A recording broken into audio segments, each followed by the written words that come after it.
We have a tight 60-minute schedule, so we have two great projects here that are going to be presenting today about the really exciting work they're doing in their neighborhoods and in their communities. So each will get 20 minutes to present. I'm actually going to have a watch, and I will give you guys a 5-minute warning. So we're going to try to keep to 20 minutes, and then we'll have 20 minutes at the end for questions. So I'm going to turn it over to all these ladies with the Pericultural Festival. Okay, I'm Joellen Buffy, and glad you guys are here. I gave you a sheet of paper so that if you don't remember or you don't haven't written everything down, you still have an outline of what we call creating a cultural festival from scratch, because that's basically what we did. And we're going to walk you through our process, and we're on a really tight time schedule, so I want to take about 30 seconds for you to read over these questions, and then you're going to do something with this.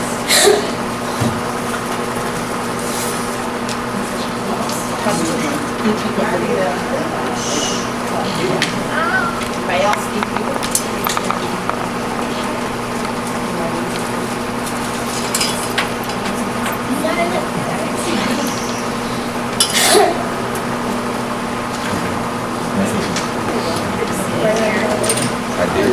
Okay, so what we're going to do with this piece of paper is we're going to ask you to give us very quick answers, no ums, to this question, and Terry's going to record for us.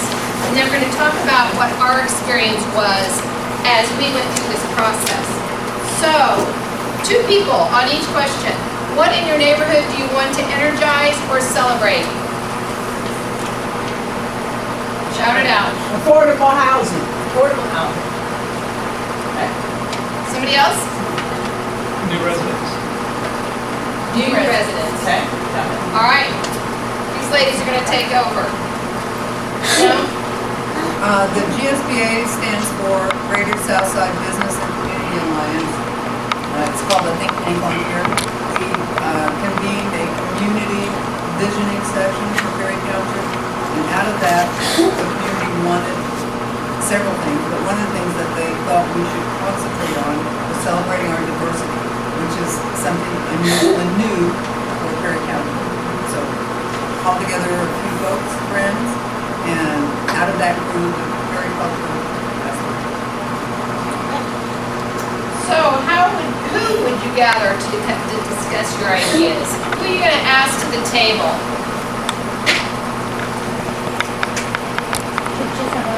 Churches.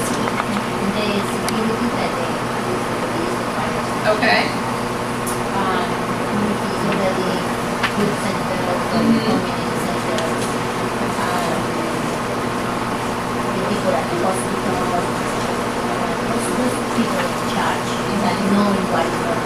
I think you were in our meetings. All right. Anybody have anything we want to add to that?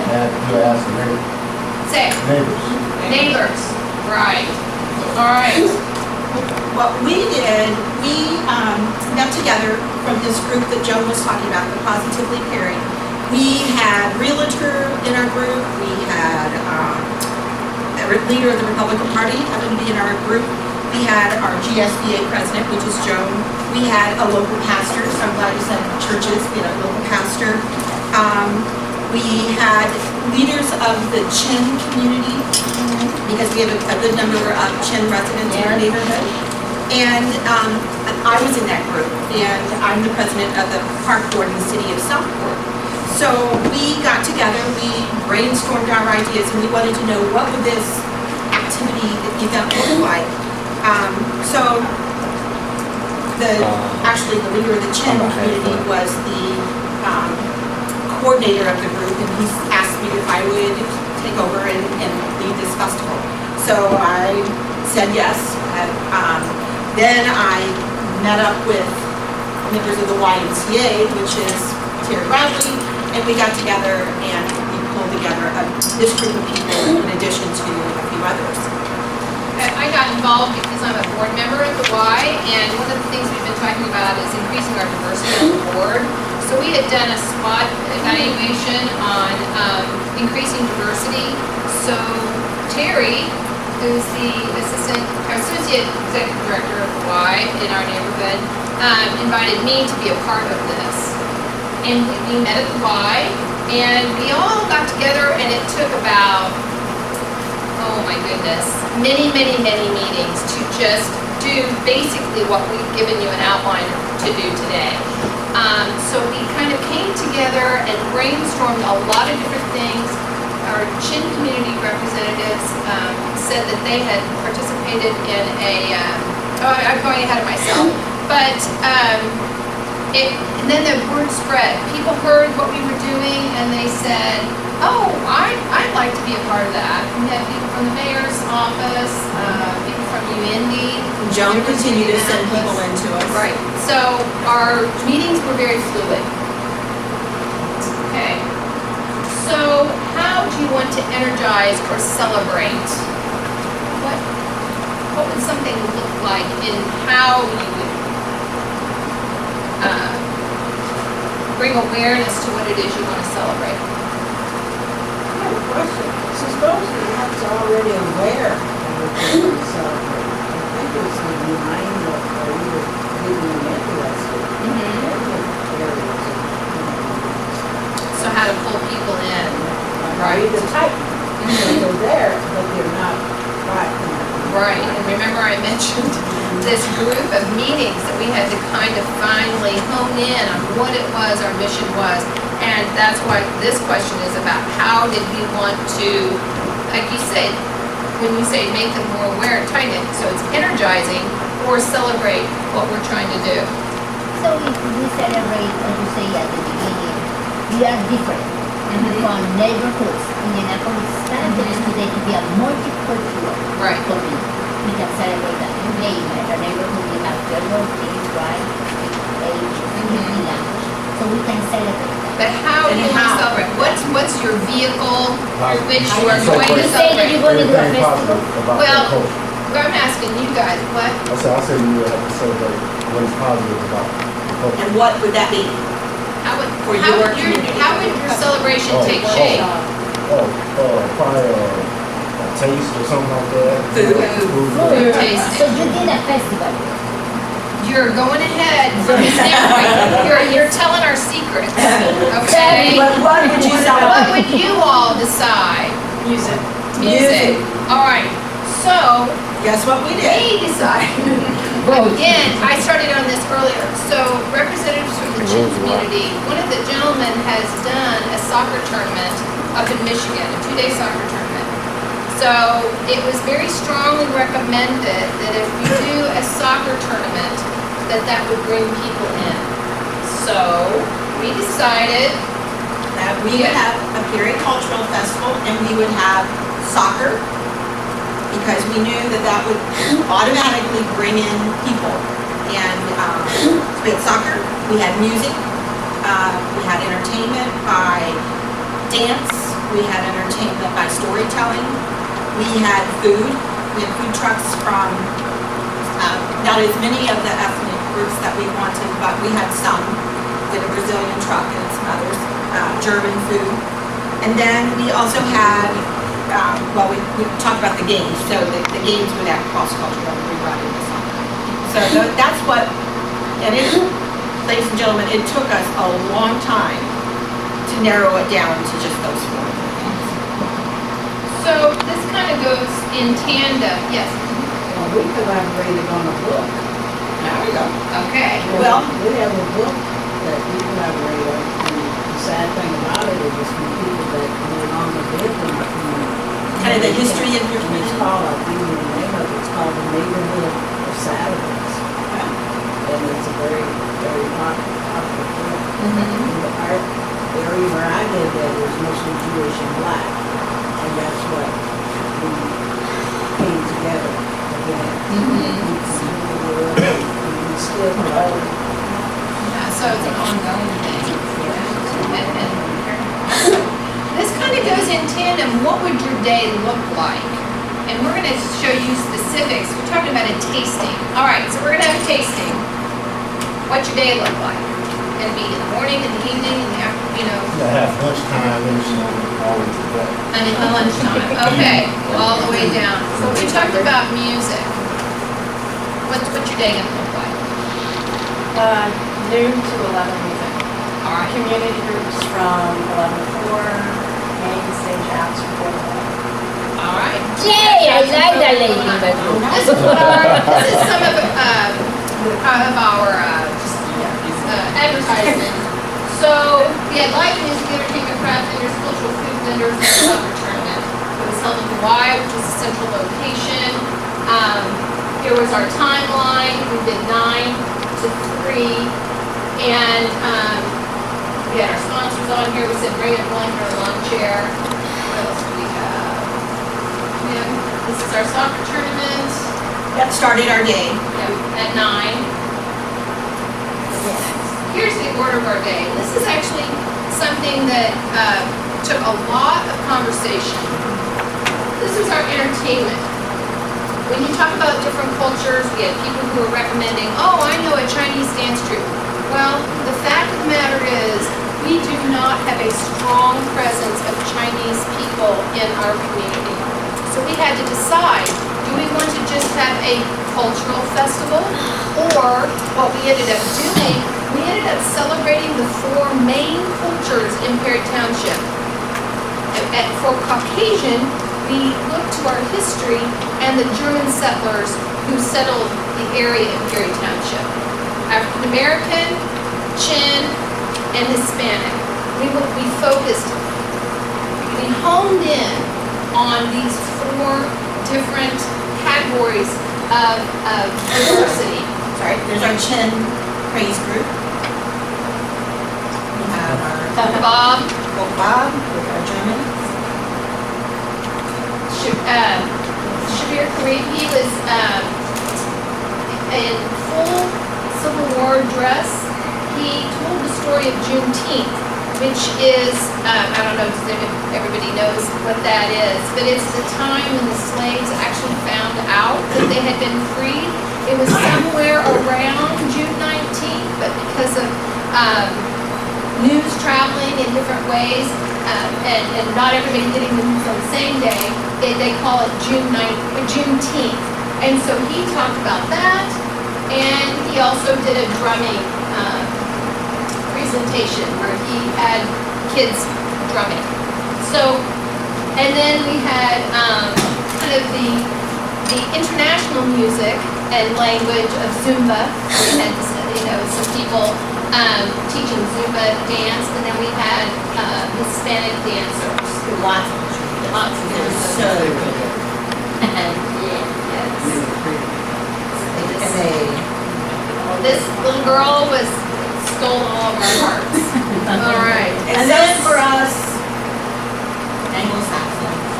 Did a little line Little line dancing dancing, at the end. kind of celebrating our current culture. But that was 20 minutes each block, trying to really make sure that we honed in specifically on 4 different cultures And some of that those, represented us. yes, and some of them were free of charge, and some of them we had to pay for out of the sponsorship. Which brings us to the next question.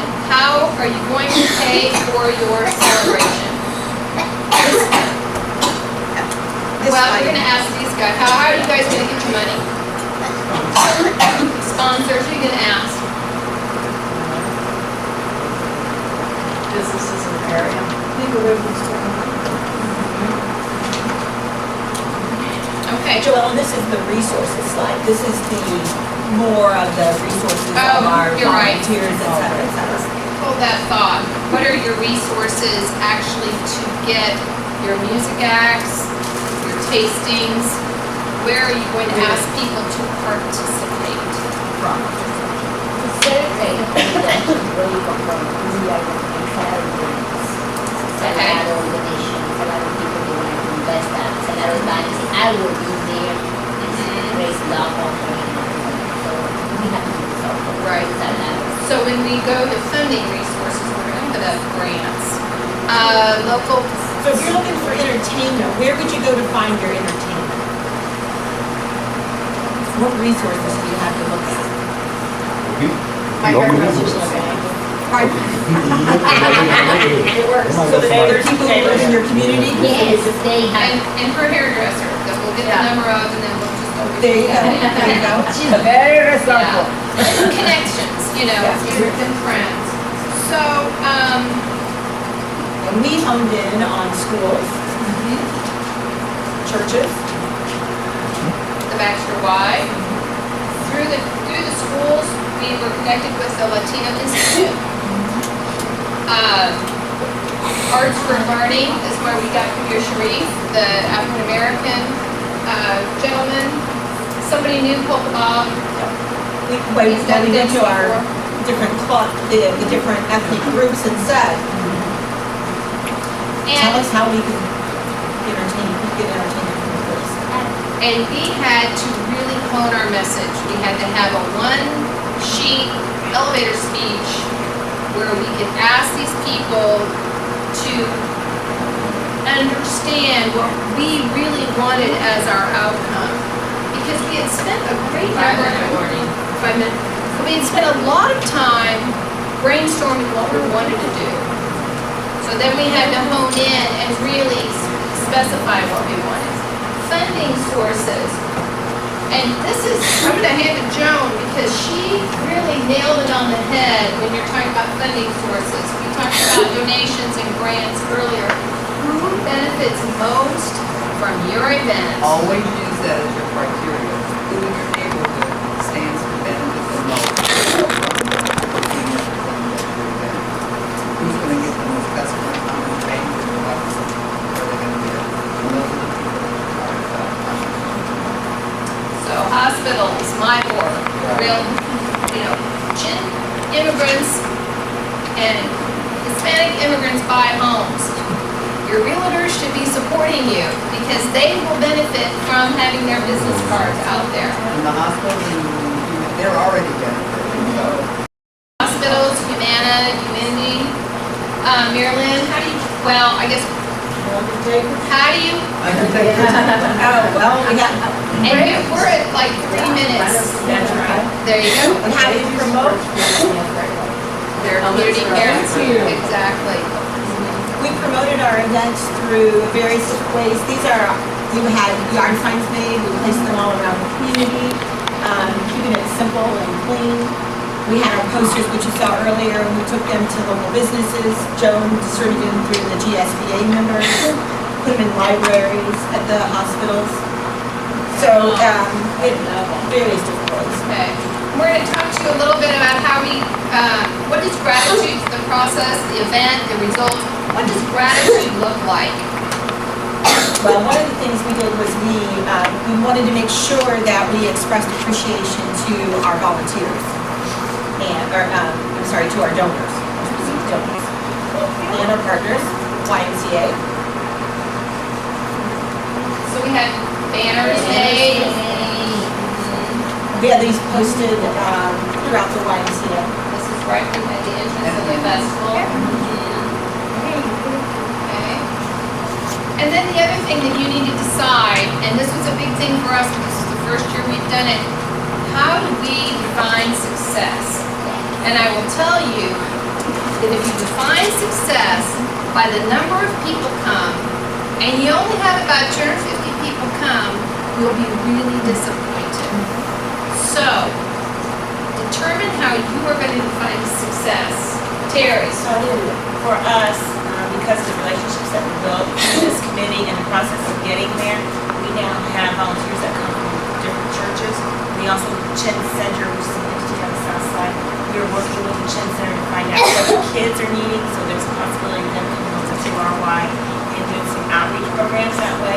So the community collaborations have really benefited all entities within the south side, and it's been, we feel like we just have to thrive, really, so. One of the things that we're going to do in Southport on our park board is that we have many residents who live my neighbors are Chins, and so we want to have a representative and like an advisory board that reports to our board in 2016 so that we know what they want and what they need, and we can really build relationships with them.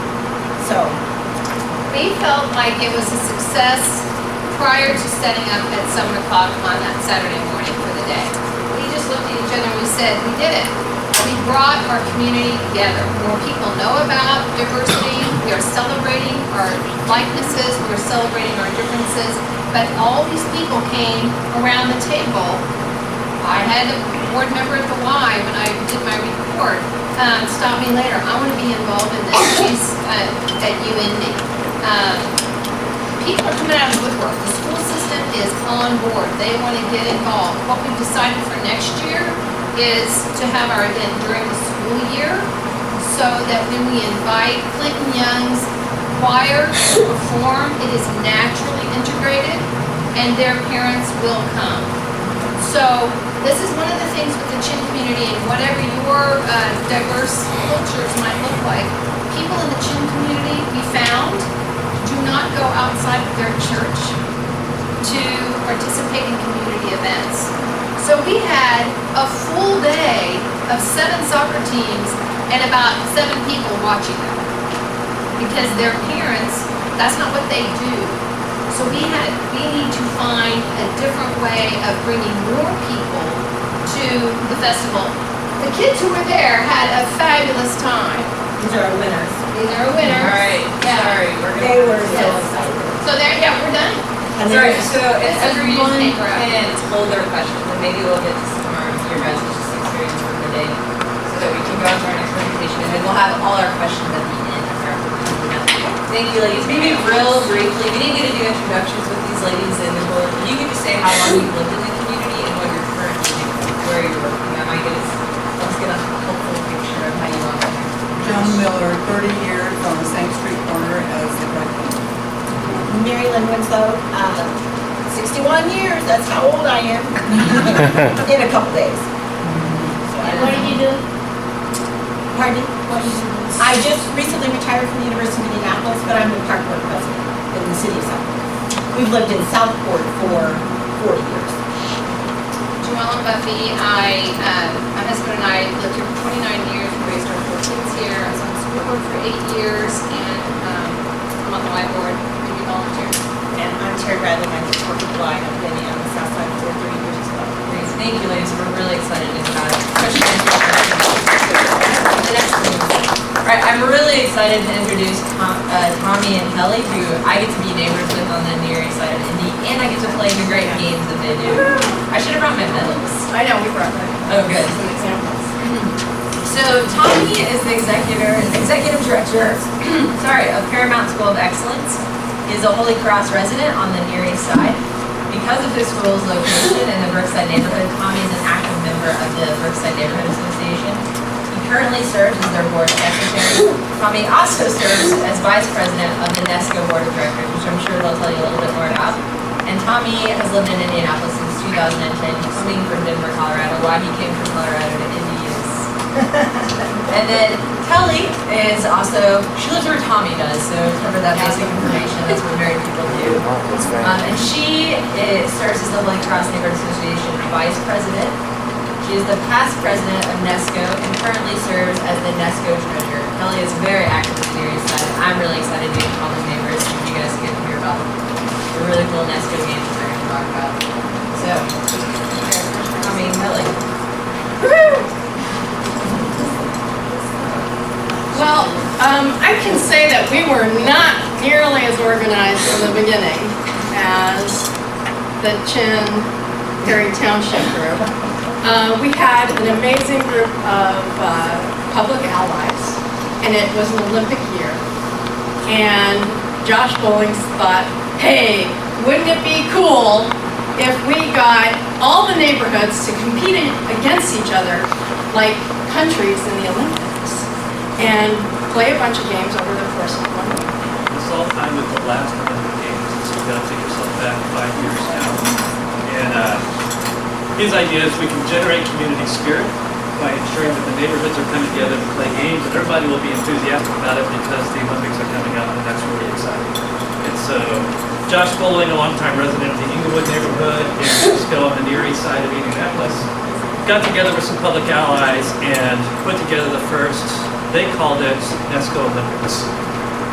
which, by the way, don't use that, you might get sued. If you found out later, Not you yet. can't use that word because it's more than copyrighted. It's internationally protected. So, regardless, we held this first Olympics, and Kelly and I were kind of participants the first year. We helped with some of the organization because there was a lot to do.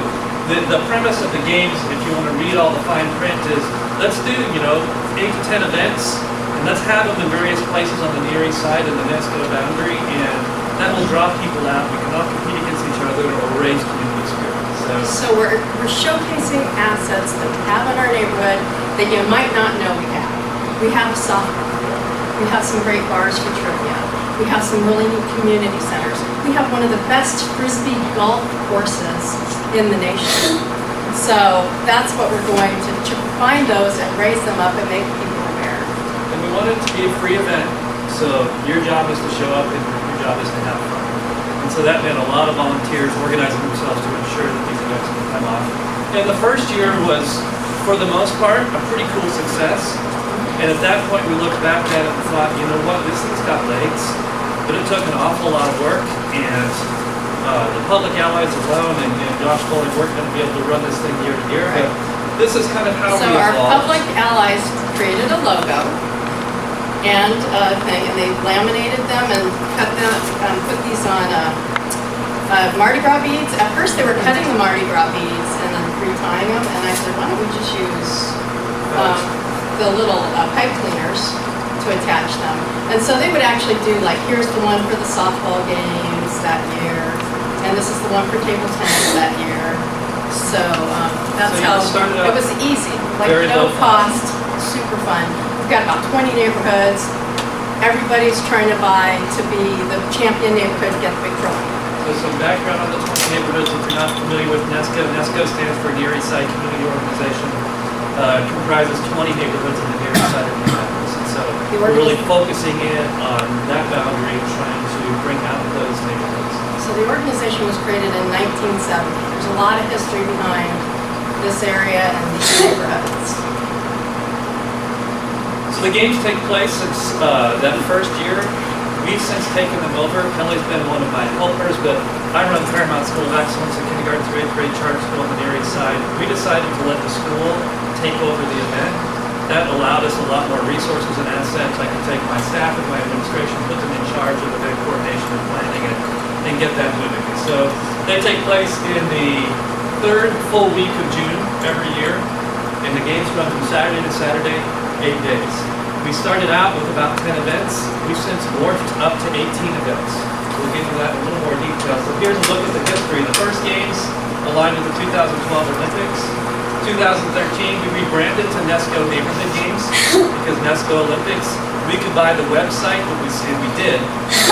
And then we soon found out that if we ran with that website, we'd be subject to all kinds of legal issues. And so we changed our name to Neighborhood Games. Then we adopted our mission, which is bringing us together as one.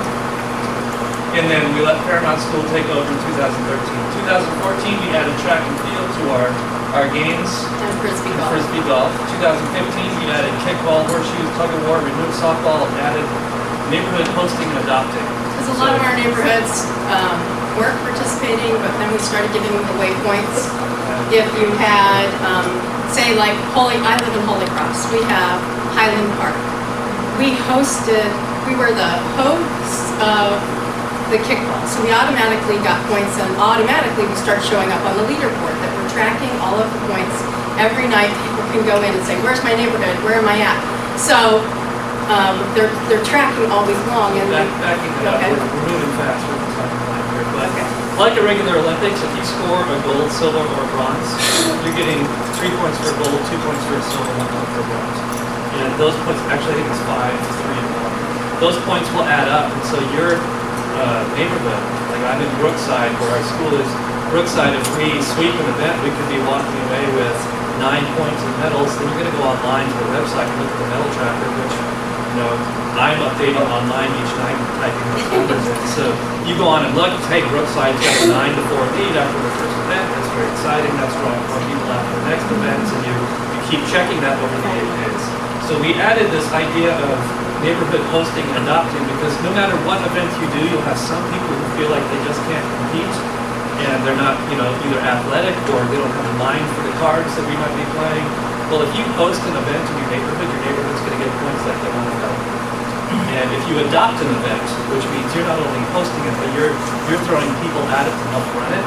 Volunteering to get the waivers signed, do the judging, keep track of the scores. And you're winning more medal points in your neighborhood. So the more that you kind of corral those events into your neighborhood, the more your neighborhood can score points in the game. So you get points for getting out there and playing the games. But for those people that don't feel like playing, there's a way to still grab medal points. So here's how it looked in the beginning: 10 events: volleyball, basketball, cooking, cornhole, softball, table tennis, trivia, cards, and running. We showcased 7 venues that year. 3 of them were churches, 2 of them were schools, 1 bar, and 1 park. And we had 9 participating neighborhoods that year. Yep, so that was 2012. Our winners: Brookside neighborhood won the first year, Inglewood neighborhood in second place, Holy Cross third. In 2013, moved up to 11 events, 6 venues, 2 churches, 2 schools, 1 bar, 1 park, 9 participating neighborhoods. And remember, we've got 20 neighborhoods that we're trying to engage. But we also allow our community center, so you live, work, or worship, you can participate in events. So not only neighborhoods, but we're trying to get IMD to come in and field a team also. That's been coaching around. 2014, up to 15 events now, 8 venues, 2 churches, 2 schools, 1 bar, 3 parks, 11 participating neighborhoods. Estimated participation that year was 125 people for our neighborhoods. That was a very, very good number. And like you were just speaking to, if you pride yourself on the number being the driving force, and we've got potentially 20,000 people in that area, we're not even at 10%, we're not even at 1%, that can be really impressive. But when you're looking about participation from each neighborhood and life it's creating, and the community that it's generating, it's wonderful. Oh, and by 2014, now you've got a lot of smackdown between Inglewood and Brookside. I mean, they're trying to pull out. You got people going to other neighborhoods where they're ringers and saying, "Oh no, they really belong in our neighborhood." He lived on the other side of the street. I know, but it's still, he was on the other side of the street, technically in Tier. Ongoing debate today. This last summer, up to 16 events: cornhole, dodgeball, volleyball, rooftop hockey, trivia, cooking, cards, table tennis, basketball, track and field, frisbee golf, tug of war, and horseshoes. So, cooking. Yeah, it's a school. We use the Chef's Academy I'm not sure. downtown, right on the other, kind of on the near east side, but on the very edge of us. So that's our. No. Chef's Academy The right on Chef's Washington. Academy. It's a cooking school Before I on signed it. Washington. Yeah. But it was great for a cooking competition because we could feel the teams in there. It is And it's that just like builds watching up. Iron Chef. Every year, that's the one competition that has built up every year is cooking. We push And we have that- people watching cooking. It's Yeah. crazy. So push that to 150 estimated participation. Now, 150 individual people. If you counted the participants in each event, we'd be well over 300. We've got a lot of people who are doing more than that. And they're doing that because we award Ironman medals also. So if you're in every single competition, which gets hard now because as we're multiplying our competitions and having 2 or 3 in one night, it's hard to be that person who can be at tug of war and trivia at the same time. Here's a look at our schedule for how For the, this year, Yeah, in 2016, that is next year. yeah. So Saturday and Saturday, those days are really intense. We run three things in a day for each of those days. We are adding 5K. I heard, my husband was very excited. I know. We had a 5K in the beginning, and then that branched off. It was really, we were using Race for Roofs as our 5K, and then that branched off to do a different date, so now we're gonna add in a 5K again. What happens is coming up into Friday, you can have neck to neck. You can have, like Woodruff Place last year was really close to maybe doing something. They threw a ton of people into track and field. There's how many medals just in track and field? There's a ton, because there's categories for children's, Children, men and women. men and women, and seniors. And so back for a 100-yard dash, you've got 4 categories of medals to win, and then you've got a 4x100 and a 5K. So you've got 3 different races to win medals in potentially 4 categories in each of those races. And so the amount of medals that we save up for that final day is supposed to build a lot of tension, so everybody can feel like they're still in it, and a good push on the final day you can win it. Unfortunately, Inglewood has all the best runners. Yeah, they do. And the best table We also have a top. running club. Yeah, they have We've a got to running find club. some way to get it out. But here's what Inglewood is starting to do, man. They're focusing now, like they're building their volleyball teams and they have the rooftop hockey deck. So what spun out of this is now we have a rooftop hockey league that meets during the year where other neighborhoods are trying to, compete. And Black 12 has a team that competes. Ozark Brown, Indiana City Brewing has one. So now Inglewood have only two. Only two. I'm sure. So, and then a kids rooftop hockey league is spinning out of that And we're too. seeing other neighborhood organizations come out of the woodwork. We had a neighborhood organization called Bottom Fit, who are like the Ironman trainer guys who try to do all the heavy duty training. We didn't even know they existed in our community. And suddenly they started entering themselves in events this last summer. Like, hey, welcome. We're like, yeah, we've been here all along. Right. We had them host tug of war, so they got to adopt one and get extra points for that. And of course, they did really competitive with that. They also fielded a cooking team, which was really cool. So that's been a nice side effect as some of these groups come out of the woodworks. The John H. Bonner Center has become really involved. They've meddled in the past in this one, so they fuel a lot of people because they can grab all of their staff. And the whole purpose here is if you live, work, or worship in the Erie side, you're eligible to compete in any game. So you can come in as any side organization, or you can compete for a neighborhood as a side organization. So it's wide open to bringing everybody together in the same field. And it's a really neat experience when you come together for a simple event like a cornhole or a euchre, and there's 40 people there, and over the course of 3 hours, you're going to meet all of them. And you're hanging out, competing against, casually in the game. That's really cool. So, to get a look of what this is, just a 20-minute overview of us just throwing a lot of stuff at you and hitting you with, water balloons. So, it's not highly effective. If you're interested in this kind of a model for something you might like to do in your communities, or if you live near our area or work in our area, worship in our area, going to mescogames.com, that's all of the info on how the breakdown works, how the whole system goes. We also have a Facebook page, Nesco Games. I don't know. Sleep. There, I'd say it's the end. It was me, I just clicked on it. Let's see, I can find the last one.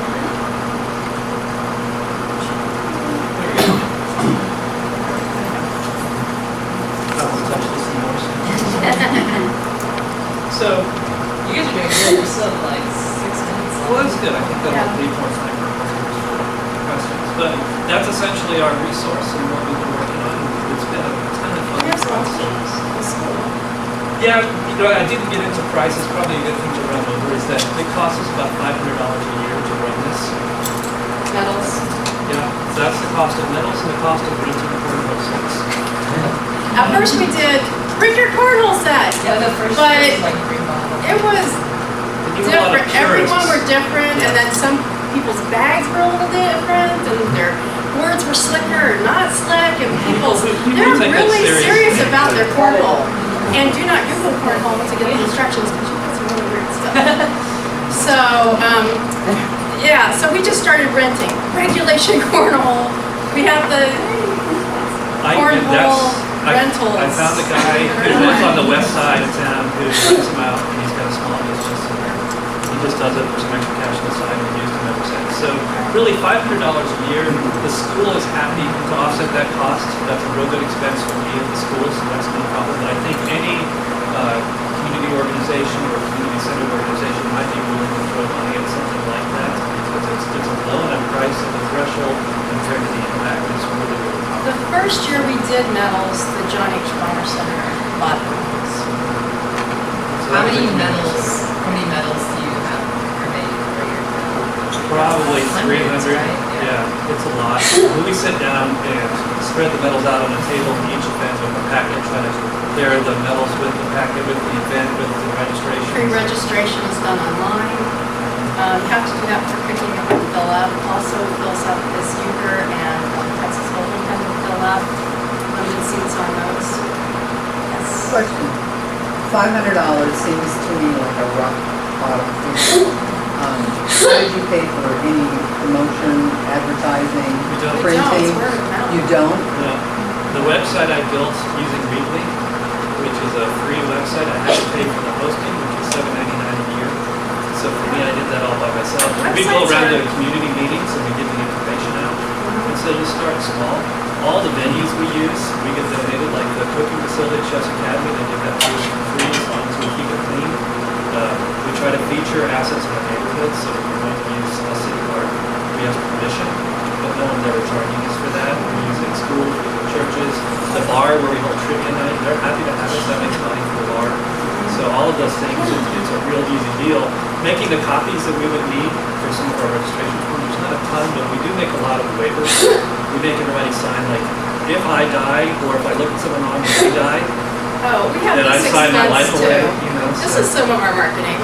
Everybody, once you sign your waiver, you get your American flag wristband and you're to wear it all week. As long as you're wearing your wristband, you don't have to sign another waiver. But that's also But you if telling you- your story. And then you can tell your story at work. When you're talking with your friends, they'll say, why are you wearing that? And you'll say, oh, I'm part of NESCO Games. I competed in cornhole, or I got the gold in table tennis. And so it's a really cool way. And we're also, we have, in the places we can, we have a kids field, an adult field, and a seniors field. If that would make a difference in the competition. So like we have seniors table tennis. We have some great table tennis players in our neighborhood.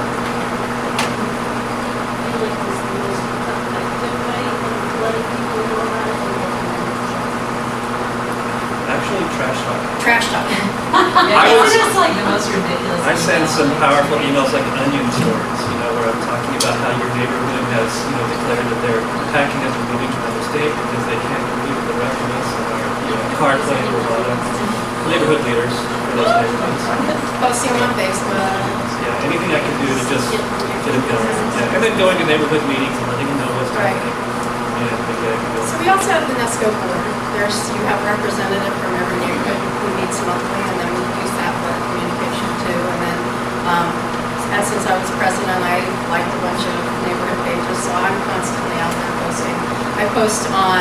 I keep active NESCO, the community organization, NESCO Crystal Lands, and NESCO Games. I just kind of keep them active all year long by posting things. And And anybody who adding registers, pictures. we keep in a database. So Yeah. If they get an email saying the registration is open, get in there and do it, because things do fill up. And I think part of it, so as someone that's like competed every